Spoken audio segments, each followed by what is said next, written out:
Բարև ձեզ, Ստեփան Գրիգորյան YouTube-յան ալիքի մասնակիցներ։ Ողջունում եմ ձեզ բոլորիդ։ Այսօր հոկտեմբերի 4-ն է։ Շարունակում ենք մեր աշխատանքը։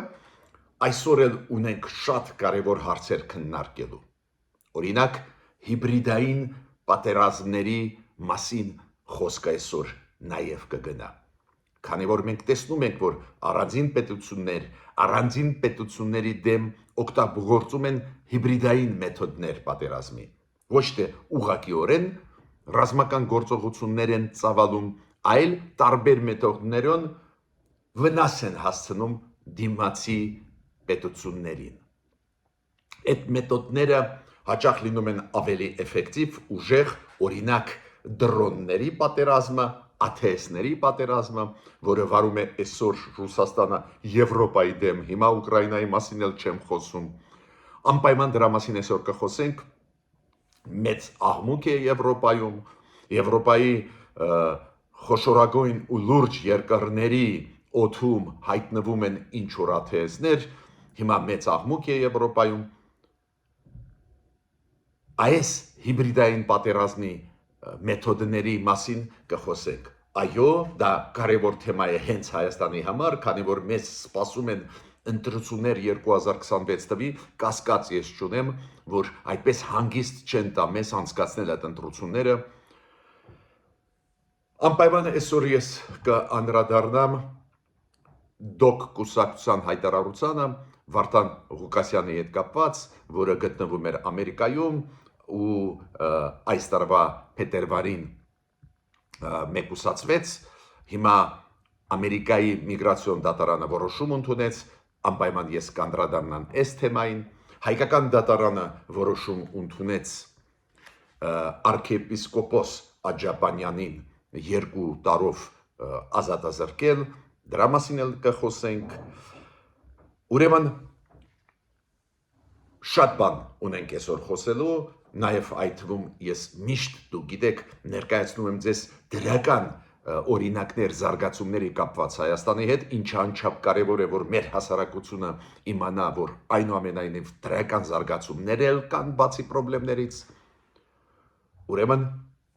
սկսում ենք մեր այսօրվա աշխատանքը։ Մինչև սկսելը մեր աշխատանքի, խնդրում եմ բաժանորդագրվել, կիսվել, լայքել, դուք գիտեք ինչքան դա օգնում է աշխատացնել մեր YouTube-ը, հաշվի առնելով նաև ինֆորմացիոն մեծ պատերազմը, որը այսօր գնում է աշխարհով մեկ։ Այս ինֆորմացիան շատ է պետք Սփյուռքահայությանը,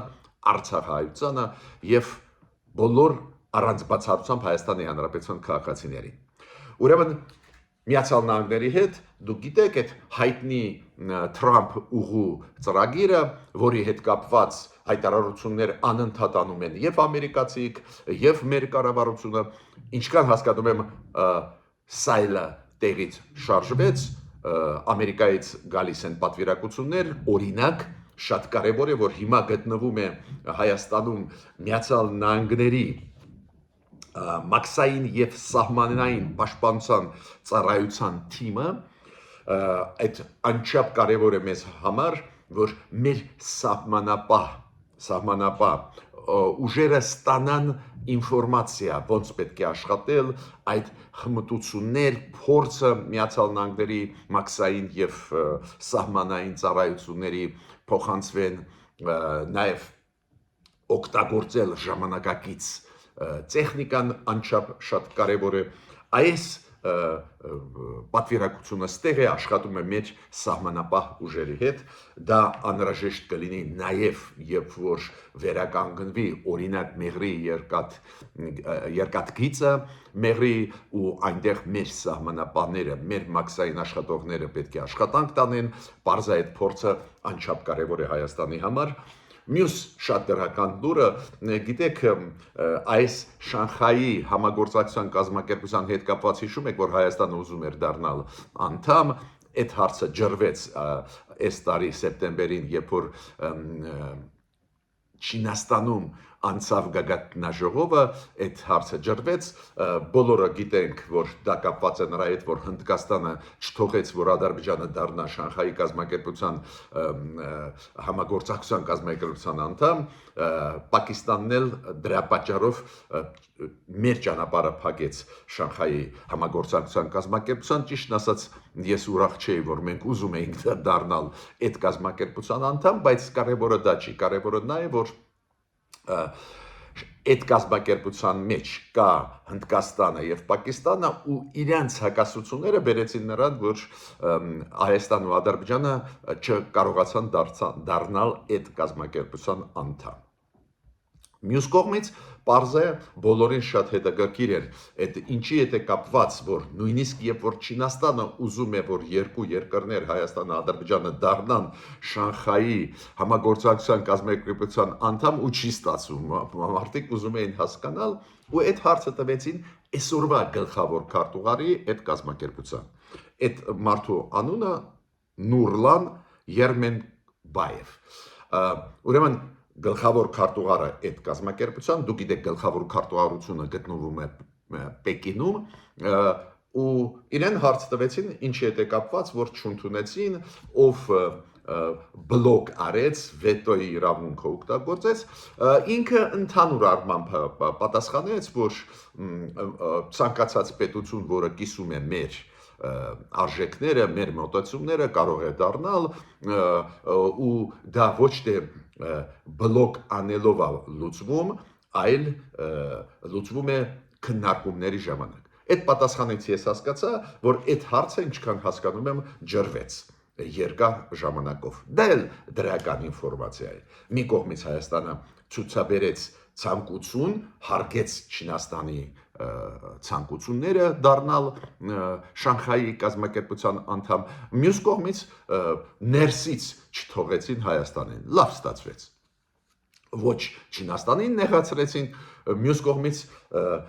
չդարձանք այդ կազմակերպության անդամ։ Իդեպ ասեմ ձեզ, պատահական չեմ համարում, որ Նիկոլ Փաշինյանը հենց վերջին մեկ ամիսվա ընթացքում ավելի շեշտադրված սկսեց խոսել եվրոինտեգրացիայի Հայաստանի ճանապարհի։ Պարզ դարձավ, որ իրոք նաև մեր կառավարության համար, որ մեզ համար դուրը բաց է Եվրոպայում ու ճիշտ է գնալ այդ ուղղությամբ, որտեղ որ արժեքային համակարգը մերն է, այլ ոչ թե կազմակերպություններ, որտեղ որ օրինակ կա Բելարուսը։ Օրինակ եմ ասում։ Շատ լավ գրառում էքսում արեց Ուրսուլա ֆոն դեր Լայենը, դուք գիտեք, Եվրոհանձնաժողովի ղեկավար, շատ կարևոր դեմք Եվրոմիության ներսում։ Ինքը էքսում գրեց, որ իր հանդիպումը եվրոպական քաղաքական համայնքի գագաթնաժողովում Կոպենհագենում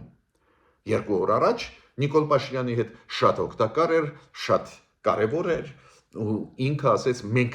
շատ էֆեկտիվ փոխանակեցինք կարծիքներ, ինչ պետք է արվի Եվրոմիություն Հայաստան, շատ կարևոր process է Վաշինգտոնյան ու ինքը ասեց, որ անհամբեր սպասում ենք գագաթնաժողովին այդ եվրոպական քաղաքական համայնքի, որը կանցնի Հայաստանում մայիսի 4-ին 2026 թվականին։ Դու այդ մեծ միջոցառում է, մեծ ֆորմատ է, աշխարհով մեկ ճանաչված կարևորագույն ֆորմատ հենց Եվրոպայի համար, բայց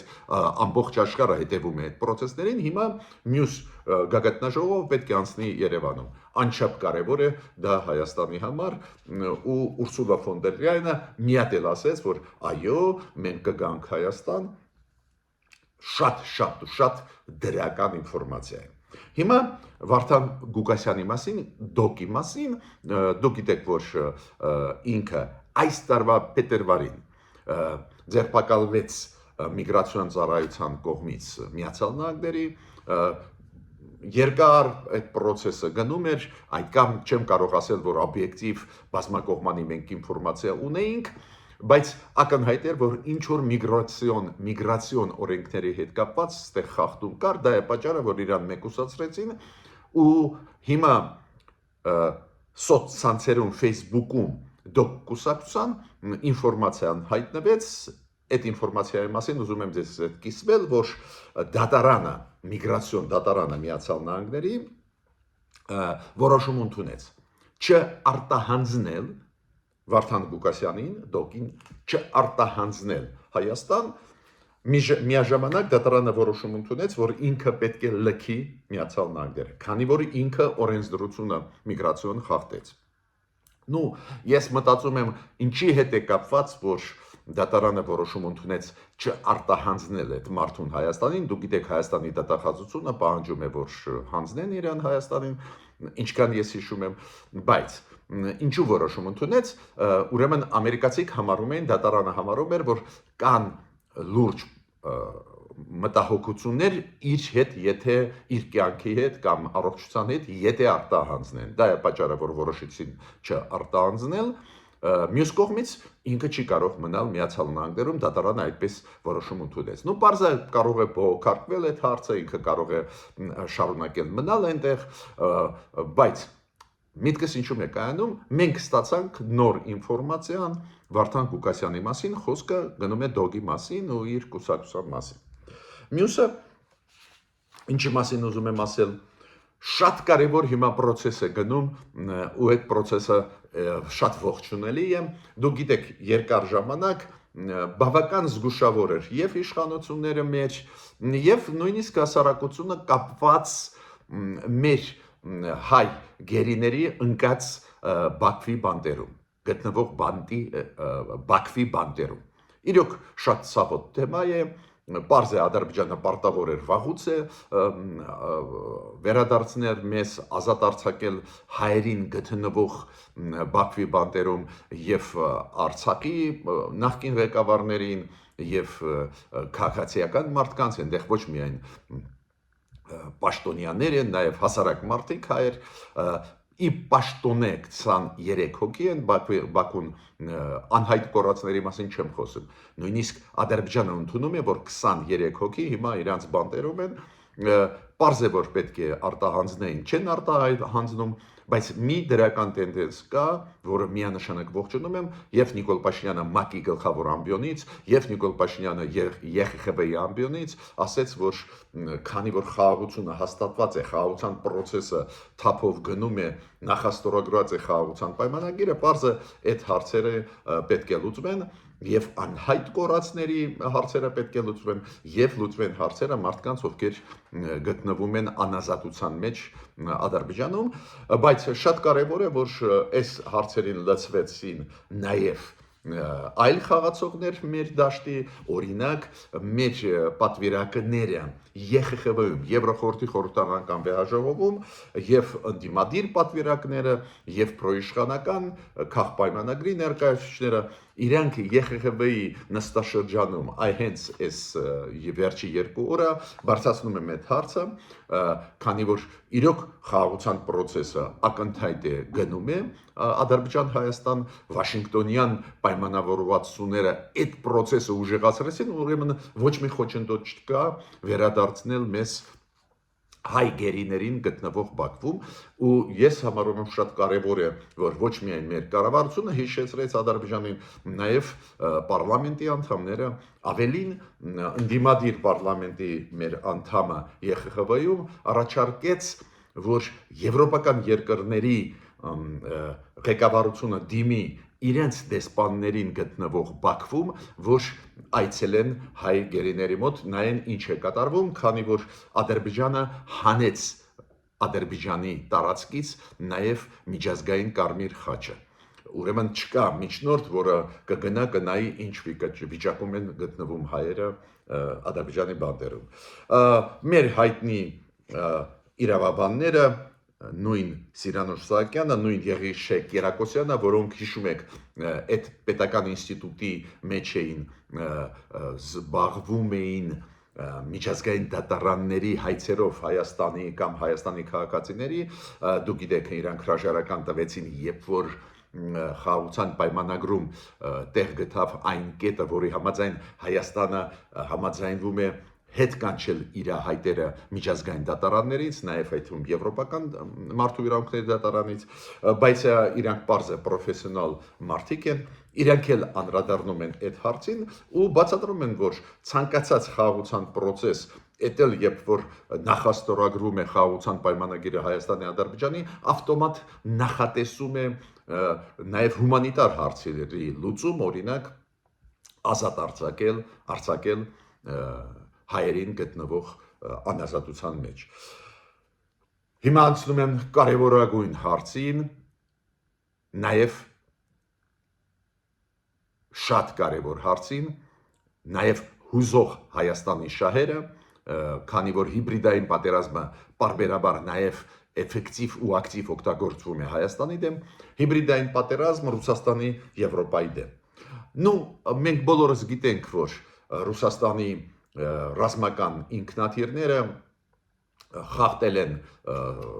օդային սահմանը, օրինակ Էստոնիայի, վաղուց պատմություն է նաև խախտել օդային տարածքը Ֆինլանդիայի, այդ բոլորս գիտենք, որ ռուսական դրոնները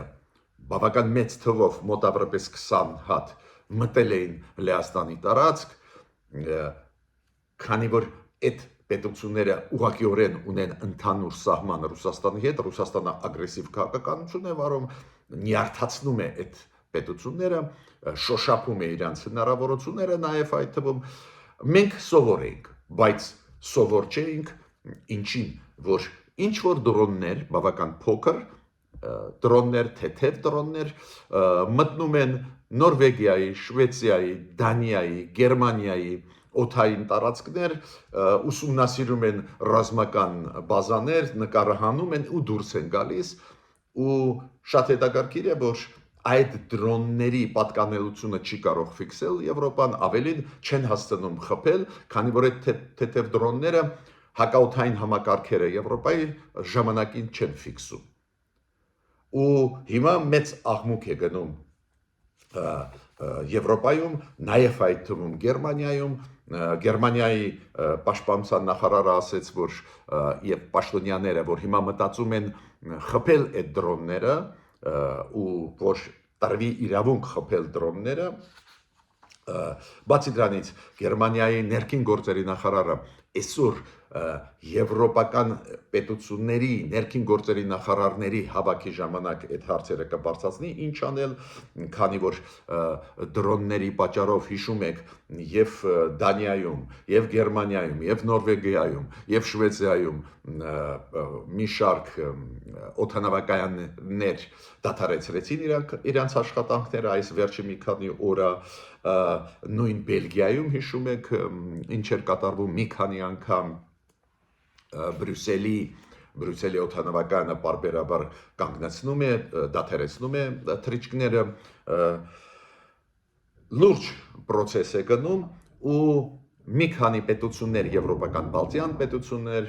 Ֆինլանդիան, Շվեյցարիան, Լեհաստանը, Գերմանիան ուզում են ստեղծել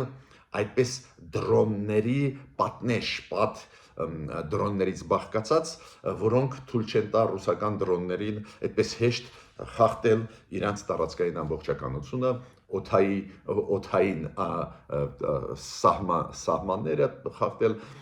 լուրջ հիբրիդային պատերազմ է։ Իրոք դրոնը մտավ, դրոնը դուրս եկավ, չեն ֆիքսե, բայց դրոնը հասցրեց նկարահանել բոլոր ռազմաբազաները եւ Գերմանիայում եւ Դանիայում, դա վտանգ է, պարզ է, Եվրոպան երկարաձգեց մեկ տարով էլի սանկցիաները Ռուսաստանի դեմ հենց կապված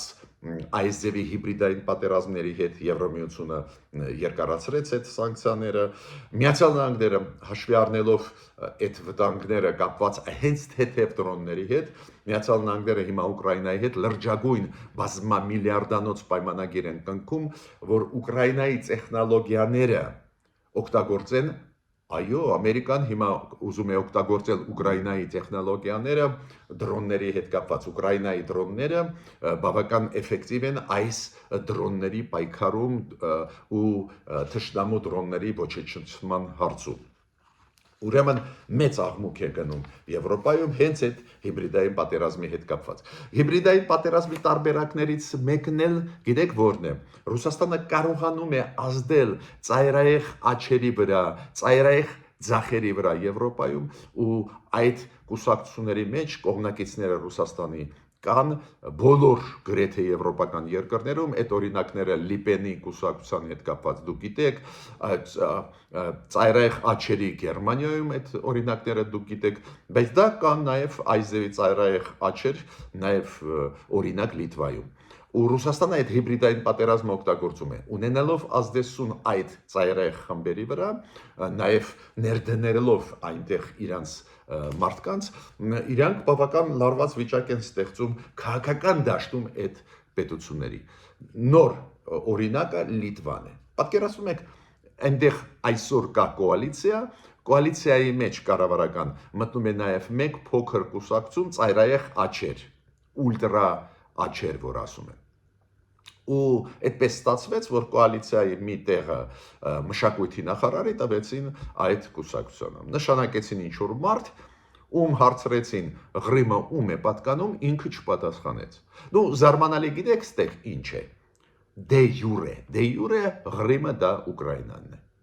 Ուրիշ բան մենք կարող ենք ասել, այսօր փաստը մնում է փաստ, Ռուսաստանը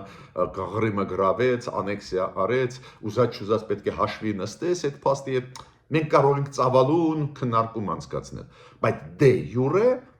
Ղրիմը դա Ուկրաինա է։ Ու պատկերացնում եք Լիտվայի նախարարը չկարողացավ պատասխանել, մեծ սկանդալ է ու շատ լարված վիճակ հիմա Լիտվայում, այդ նախարարը բարի բուն իմաստով վախեցար հետևանքների համար, իր ու իր ընտանիքի համար ու այդպես էլ հայտարարեց, ինքը շտաբ գրեց դիմում դուրս եկավ կառավարությունից ու այս հիբրիդային պատերազմի մեթոդները ոնց են աշխատում։ Ներդրեց Ռուսաստանը իր մարդուն Լիտվայի կառավարական համակարգի մեջ ու ցնցեց ամբողջ Լիտվայում այդ իրավիճակը քաղաքական ներսում։ Նու հրաժարական այդ մարդը տվեց, հիմա հույսով եմ ավելի հանգիստ կլինի, բայց պատկերացնում եք Լիտվայի համար Ռուսաստանը լուրջ վտանգ է, մեծ գաղտնիք չի, ճնշումը Ռուսաստանի բալտյան երկրների վրա, այդ ես ինչ որ ձեզ համար հիմա չեմ բացում շատ մեծ գաղտնիքներ, բայց ոնց է աշխատում հիբրիդային պատերազմի մեթոդները։ Այդ հատուկ ուզում եմ նշել, գիտեք ինչի համար, ինչու ներկայացնում են այդ հիբրիդային պատերազմ, այդ պատերազմը հիբրիդային մեթոդները մեր դեմ էլ օգտագործվում են։ Պարբերաբար որ հայտարարություններ են անում պրոռուսական ուժերը, որ գուբերնիա դառնանք, մտնենք միութենական կազմ Բելարուս, Ռուսաստան կամ բազան ռուսական չպետք է դուրս բերի, դա էլ հիբրիդային պատերազմի տարբերակներն են։ Արհեստական մտցնել օրակարգ քաղաքական հարցեր, որոնք իրոք պարակտում են մեր հասարակությունը։ Իրոք պոլարիզացնում են, բևեռացնում են իրավիճակը։ Այդ էլ մեթոդներ են պայքարի։ Ես չեմ ասում ԶԼՄ-ներում տարածված ռուսական ԶԼՄ-ներում, որոնք հանգիստ տարածվում են Հայաստանում տարածված ստեր Հայաստանի մասին, Հայաստանի քաղաքականության մասին, նաև արտաքին քաղաքականության մասին։ Դա ցնցում է հասարակությունը, դա դարձնում է խոցելի հասարակությունը։ Դա է պատճառը, որ ես համարում եմ այդ թեման միշտ մենք պետք է շոշափենք, այդ էլ հաշվի առնելով, որ հեսա գալիս են ընտրությունները։ Դուք գիտեք, հունիսի 7-ին են լինելու ընտրությունները ազգային ժողովի 2026 թվի։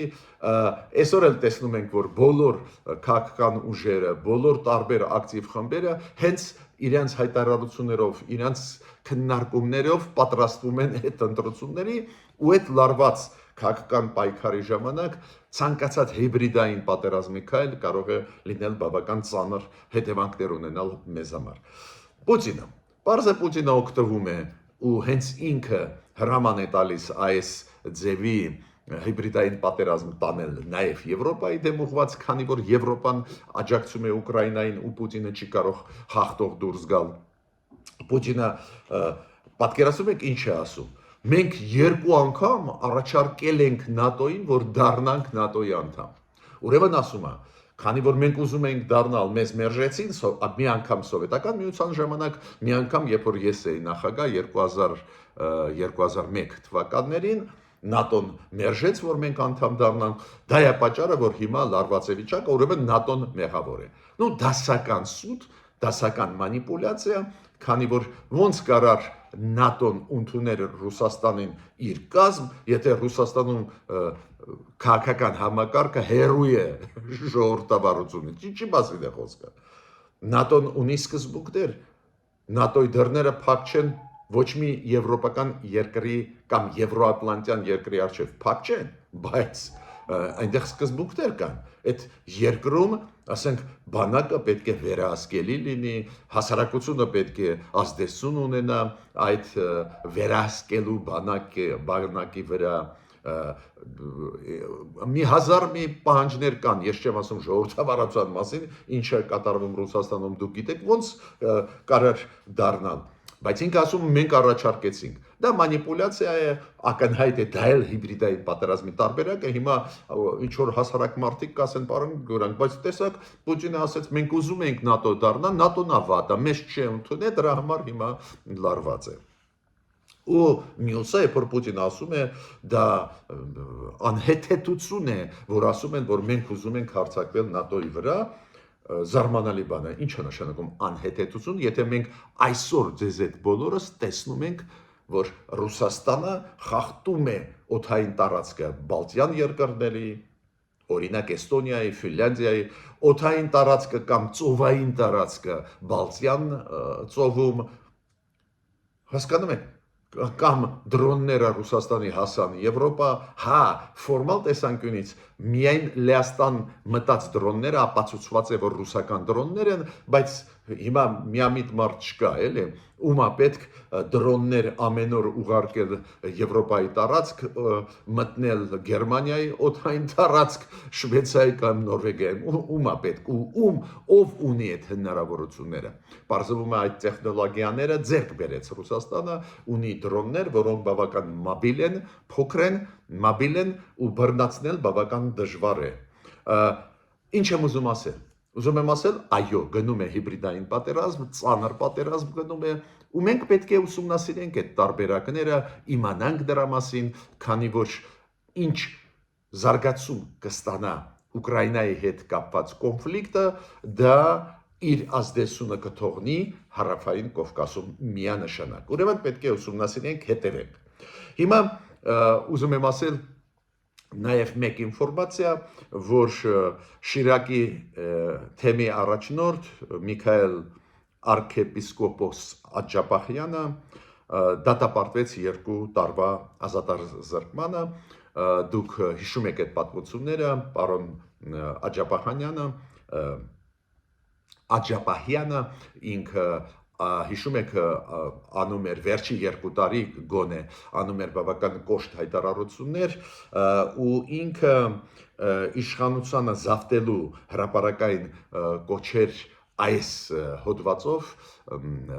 դատապարտվեց 2 տարով։ Ցավում եմ, որ մեզ մոտ հասանք նրան, որ հոգևոր դեմքերին դատապարտում են, բայց հիշում եք, ես այն ժամանակ էլ ասում էի, սխալ է, երբ որ մեջ եկեղեցու սպասավորները էտել arczepiskoposi մակարդակի, ասենք, քաղաքական դաշտ են մտնում, անում են հայտարարություններ, քանի որ կոշտ հայտարարությունները բերում են արձագանքի իշխանությունների, մտահոգությունների իշխանության մոտ, որ այդ ուժով փոխել իշխանությունների կոչերը նաև կան, ու ցավում եմ, ես այն ժամանակ էլ ասում էի, կտրականապես դեմ են, որ մեր հոգևոր հայրերը մտնեն քաղաքական դաշտ, տեսակ այդ մտնելը Աջապահյանի քաղաքական դաշտ բերեց իր ձերբակալմանը եւ 2 տարվա ազատազրկմանը։ Եվ մի թեման անչափ կարևոր Հայաստանի համար, այդ թեման ոչ ոք չի շոշափում, ես ստիպված եմ սկսել քննարկումը։ Նայեք, ինչ ասեց Պեզեշկյանը նախագահ Իրանի։ Այս վերջի հարձակումներից հետո Իսրայելի Իրանի տարածքի վրա բարի բուն իմաստով իրանք հասկացան, որ բավական խոցելի են։ Նաև խոցելի են, քանի որ Իրանի մայրաքաղաք Տեհրանի մեջ եւ շուրջ գլխավոր ռազմական օբյեկտներ են գտնվում։ Բացի դրանից պետական ինստիտուտներ։ Ու քանի որ այդ ամեն ինչը կուտակված է մի տեղում, Տեհրան քաղաքում, այդ մեծ քաղաք է, մեծ կոնգլոմերատ, բայց կուտակված է, խոցելի է պետությունը։ Ու Պեզիշկյանը, ես ինչքան հասկացա, ինքը նաև հոգևոր առաջնորդի հետ, Խամենեի հետ քննարկեց այդ հարցերը, իրանք մտածում են տեղափոխել մայրաքաղաքը Տեհրանից Պարսից ծոցի ուղղությամբ, այն կողմերում հիմնել նոր մայրաքաղաք, դեցենտրալիզացիա անել։ Հիմա պատկերացրեք հիմա Հայաստանը, ամեն ինչ կուտակված է ոչ թե Երևանում, Երևանի կենտրոնում, то есть նույնիսկ չկան նախարարություններ, որոնք գտնվում են Երևանում, բայց ծայրամասերում Երևանի։ Ամեն ինչ կուտակված է փոքր Երևանի կենտրոնում։ Ինչքան խոցելի է դառնում երկիրը։ Մինչդեռ վերցնեք հարևան Վրաստանը, դուք գիտեք, որ Սահմանադրական դատարանը գտնվում է Բաթումիում։ Սահմանադրական դատարան։ Ինչ անհրաժեշտություն կա, որ օրինակ Սահմանադրական դատարանը գտնվում է Երևանում։ Կամ գյուղատնտեսական ինստիտուտը գյուղատնտեսության հետ կապված կենտրոնում Երևանի գտնվում է, կամ համապատասխան նախարարության համապատասխան բաժինները պատասխանող գյուղատնտեսության համար։ Օրինակ եմ ասում, կամ կենտրոնական բանկը, կան երկրներ, որտեղ կենտրոնական բանկը մայրաքաղաքում չի, կամ պարլամենտը։ Միտքս ինչու՞մ է։ Մենք էլ պետք է մտածենք դեցենտրալիզացիայի մասին, այդ պետական ինստիտուտների կուտակումը մի կենտրոնում դարձնում է մեզ օբյեկտիվ շատ խոցելի։ Ես ավարտեցի իմ այսօրվա ելույթը, խնդրում եմ ձեզ բաժանորդագրվել, կիսվել, լայքել, տեսակ ինչքան հետաքրքիր թեմաներ կան, որոնց մասին պետք է խոսենք, որոնք անչափ կարևոր են մեր անվտանգությունը ապահովելու, ռեալ խաղաղություն հաստատելու մեր տարածաշրջանում, ստեղ դերը հիմա շատ երևացող է Հայաստանի արտաքին ակտիվ քաղաքականությունը, արտաքին քաղաքականությունը նաև իր պտուղները տալիս է, բայց միաժամանակ աշխարհը բերում է նաև մարտահրավերներ։ Ուրեմն լինենք ավելի լավատեղյակ։ Մինչ նոր հանդիպումներ։